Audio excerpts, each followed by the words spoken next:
Hello friends, என்ன பார்த்தீங்களா? Nomination actually நீங்கள் எபிசோட் பார்க்கல, நான் லைவில் நாமினேஷன் இது பார்த்தேன். ஸோ உங்களுக்கு வந்து ப்ரொமோலாம் வந்திருக்கும். ரம்யா கேப்டன் ஆகிட்டாங்க. நாமினேஷன் பற்றி அந்த ப்ரொமோ வந்திருக்கும், பார்த்துருப்பீங்க. அப்புறம் ரம்யாவோட ஆட்டிடியூட் ஆரம்பிச்சிருச்சு. டபுள் கேம் ஆடுறாங்க. நான் ஸ்டார்டிங்லேருந்து சொல்லியிருப்பேன். அந்த எப்போ பிக் பாஸ் வீடு அந்த சூப்பர் டீலக்ஸ் வீடுன்றது ஒன்றா சேர்ந்ததும் அப்பத்துலேருந்து அவங்களுக்கு ஒரு பிடிமானம் இல்லை. எந்த பக்கம் போகிறதுன்னு கொஞ்சம் அங்கங்கே டான்ஸ் ஆடிட்டே இருந்தாங்க. இந்த பக்கம் கொஞ்சம் அவங்கக்கிட்ட கொஞ்சம் இவங்கக்கிட்ட கொஞ்சம் 2 வாரமாக தனியாடுறேன்னு ஒரு சீன் போட்டாங்க. இப்போ கேப்டன்சியை வந்து ஆக்சுவலாக அவங்களுக்கு கேப்டன்சி வர்றதுக்கான காரணமே வந்து பாரு தான். அவங்க பாருவோட அந்த ஓட்டிங் தான் அவங்கள பெஸ்ட் பெர்ஃபார்மராக வந்துச்சு அப்படின்னு சொன்னால், அதனால் விக்ரமும் கடுப்பானார் அப்படின்னு சொல்லும்போது, நான் விக்ரம் வெஸ் ரம்யானும் ஒரு விஷயம் போட்டிருப்பான் போது, இப்போது கையில் ஒரு பவர் வந்தோடனே அவங்களோட அந்த திமிர் வெளில வருதுல்ல.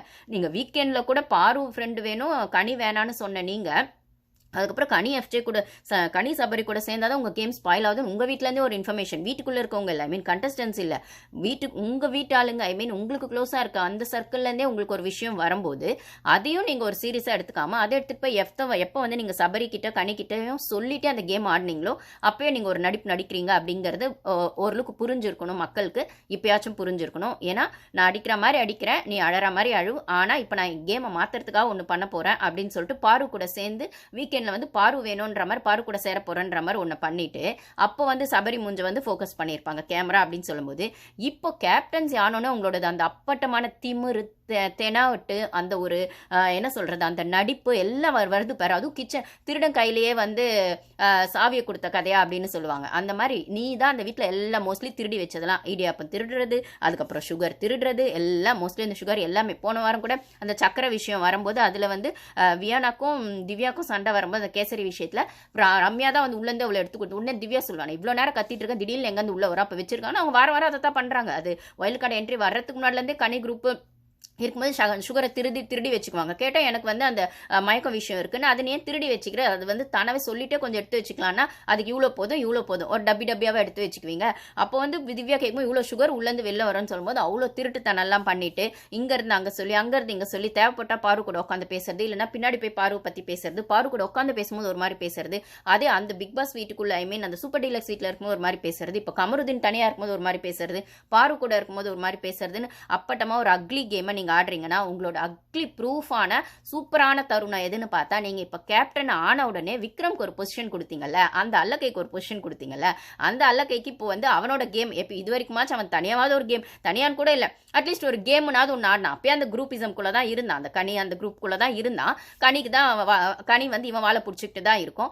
அதுக்கப்புறம் வந்துட்டு கனியும் சபரியும் வச்சு ஒரு கேம் ஆடுவான், இல்லை தேவைப்பட்டா கனி எஃப்ஜே வச்சு ஆடுவான். அப்போதைக்கு அப்போது சுபிக்ஷா வந்து தேவைப்படும் போது கொஞ்சம் உள்ளே வெளியே ஆடுவான் சுபிக்ஷா கூட. ஸோ இந்த மாதிரி தான் அவன் கேம் ஆடிட்டு இருந்தான், அவனும் தனி ஆடலை.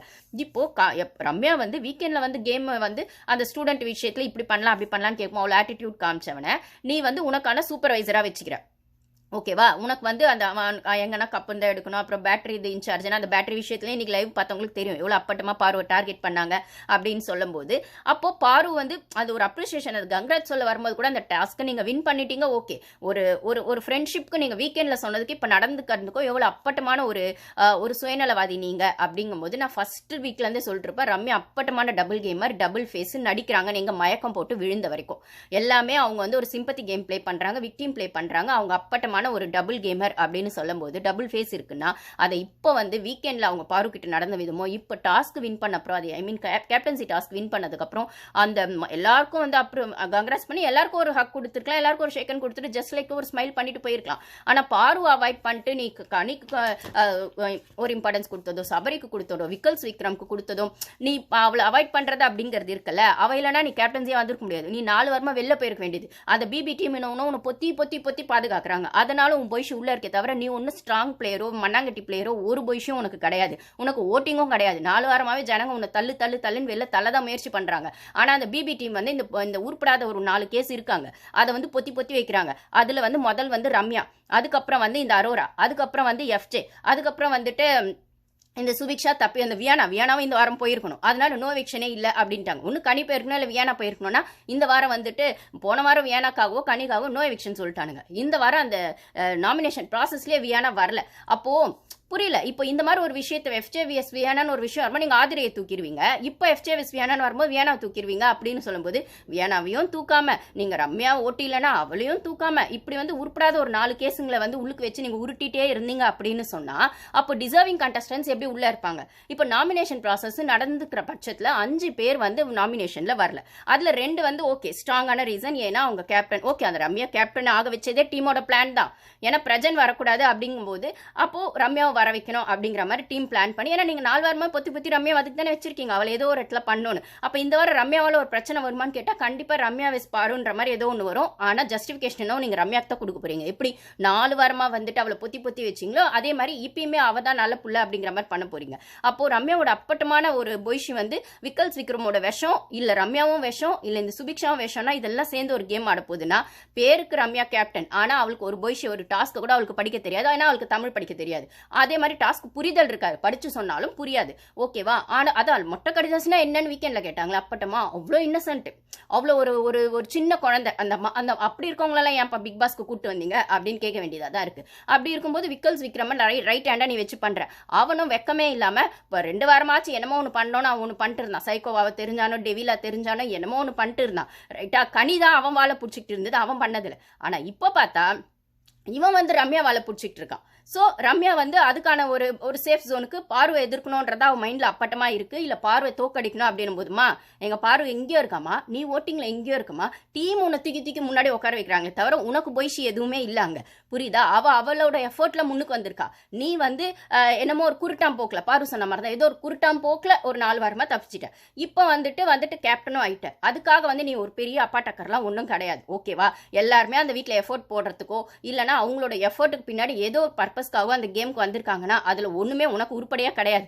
ஏதோ ஃபாலோவர்ஸ்னு ஒரு அரோராக்கும் உனக்கும் பெரிய டிஃப்ரென்ஸ் இருக்கா அப்படின்னு கேட்டால் அது உங்களோட சாய்ஸ் மக்களே, நீங்கள் எப்படி வேணால் எடுத்துக்கோங்க. ஓகேவா? ஆனால் ரம்யாக்குன்னு ஒரு ஃபாலோவர்ஸ் இருக்காங்க, அதை நான் மதிக்கிறேன். ஆனால் அதுக்காக அவள் கேமே ஆடாமல் அவளை முன்னாடி கூப்பிட்டு வருவீங்க அப்படின்னு சொன்னால் அரோராவை தப்புன்னு சொல்கிற இடத்துல ரம்யா கேமே ஆடலன்ற இடத்துல ரம்யாவும் வந்து அந்த கேமுக்கு டிசர்விங் இல்லை தான். அரோரா பாரு கிட்ட மட்டும் ஆடுற கேம் அப்படின்னும் போது இப்போ பார்வை யூஸ் பண்ணிக்கிட்டு கேப்டன்சி வந்தவுடனே வந்து பார்வை தூக்கி போட்டுருணும் அப்படிங்கிற மாதிரி அந்த ஒரு ஆட்டிடியூட் திமிர் இருக்குல்ல. இப்போ வந்து நாமினேஷன் நடக்கும்போதுமே பார்த்தா அதுவும் இந்த பிக் பாஸும் சும்மா இல்லை, நடுவில் பாருக்கு என்னென்ன பண்ண முடியுமோ டார்ச்சர் அவ்வளோத்தையும் பண்ண வேண்டியது. ஏன்ப்பா அந்த வீட்டில் யாருமே நாமினேஷன் ப்ராசஸ் நடக்கும்போது தூங்கலையா, பேசலையா, எதுவுமே பண்ணலையா, இல்லை கையாசா கத்திக்கிட்டே தான் இல்லையா? இது திவ்யா முன்னாடி இருந்து சொல்லிட்டே தானே இருப்பாங்க, ஒரு நாமினேஷன் ப்ராசஸ் கூட சைலண்டாக பண்ண மாட்டீங்கன்னு. இன்னும் இப்போ என்னவோ ரொம்ப ஸ்ட்ரிக்டாக இருக்கிற மாதிரி நாமினேஷன் பண்ணும்போது யார் தூங்குனாங்கன்னு கேள்வி எழுப்பி அப்போ வியானா வந்தா, அப்புறம் கமருதீன் தூங்கலன்னு சொன்னார், அப்புறம் பாரு தான் அப்படின்னும் போது அவளை வந்து நிற்க வைக்கிறது செய்யறது அப்படிங்கிற மாதிரி. ஓகே, இதே பனிஷ்மெண்ட் நீ இந்த வாரம் ஃபுல்லாக கண்டினியூ பண்ணுறியா நாங்கள் பார்க்குறோம். இதே மாதிரி நீ எல்லார்கிட்டயும் ஸ்ட்ரிக்டா இருக்கியா அப்படின்ற பொய்ஷியை பார்க்குறோம். அப்புறம் 2 பேரையும் நிற்க வச்ச.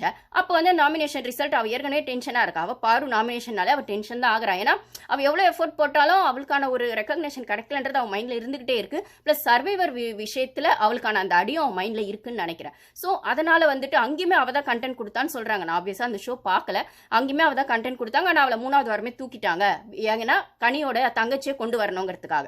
ஸோ அப்படி வந்து இந்த ஷோலையுமே மற்றவங்களுக்கு இம்பார்ட்டன்ஸ் கொடுத்து தன்னை நான் என்னதான் இங்கே கன்சிடரேஷன் போட்டாலும் இதில் வந்து எனக்கான கன்சிடரேஷன் நான் என்னதான் கண்டென்ட் கொடுத்தாலும் எனக்கான கன்சிடரேஷன் வருமா வராதான் அந்த குழப்பத்திலே பாரு இருக்காங்கன்னு சொல்லும்போது அதனால எவிக்ஷன் ப்ராசஸில் கூட வீக்கெண்டில் அவங்க அவ்வளோ டென்ஷன் ஆகும்.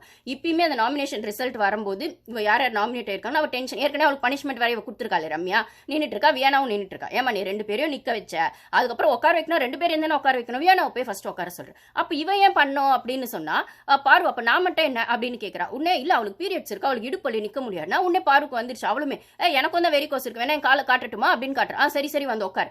அது என்ன பாராபட்சம்? அப்பதான் எனக்கு பலார்னு அறையணும்னு தோணுச்சு ரம்யாவை. அப்போ நேத்து நீ அப்போ உன் வார்த்தையில உண்மை இல்லை, வார்த்தையில ஃபுல்லா வன்மம் தான் இருக்கு. அவன் விக்ரம்க்கு வன்மம் இருக்கிறது வெளியில தெரியுது. உன்னோட வன்மம் இப்ப இந்த வாரம் தான் வெளியில தெரிய போகுது. அதுவும் நீ சேர்ந்திருக்க கூட்டு இருக்குல்ல, நீ விக்ரம் கூட சேர்ந்தியா இல்ல அவன் உன் கூட கூட்டு சேர்ந்தானான்றது இருக்குல்ல. அவன் விக்ரம் யூஸ் பண்ற வரைக்கும் யூஸ் பண்ற, அதுக்கப்புறம் அவன் காலில் இருக்க ஸ்லிப்பர் என்னும்போது அவன் என்ன சொல்றது ஒரு மாதிரி காலை உதறி விட்டுருவான். அந்த அளவுக்கு ஒரு மோசமான செல்ஃபிஷ் ஃபெல்லோ. அவனை நம்பி நீ இங்க போய் உட்காந்துருக்க ரைட்டா. இதே நீ சபரி கனி கூட ஓகே, அதாவது அந்த குரூப்பிசம்குள்ளேயே இருக்கிற வரைக்கும் அவங்க பொத்தி வைப்பாங்க, செய்யற தப்ப சொல்ல மாட்டாங்க, அவங்க மட்டும் முன்னுக்கு வந்துருவாங்க, உங்களை ஒன்றும் இது பண்ண மாட்டாங்க, அதாவது உங்களை முன்னுக்கு வர விட மாட்டாங்கன்றத அவங்க கொஞ்சம் நாசுக்கா பண்ணுவாங்க. அவன் விக்ரம் இருக்கான்ல, அது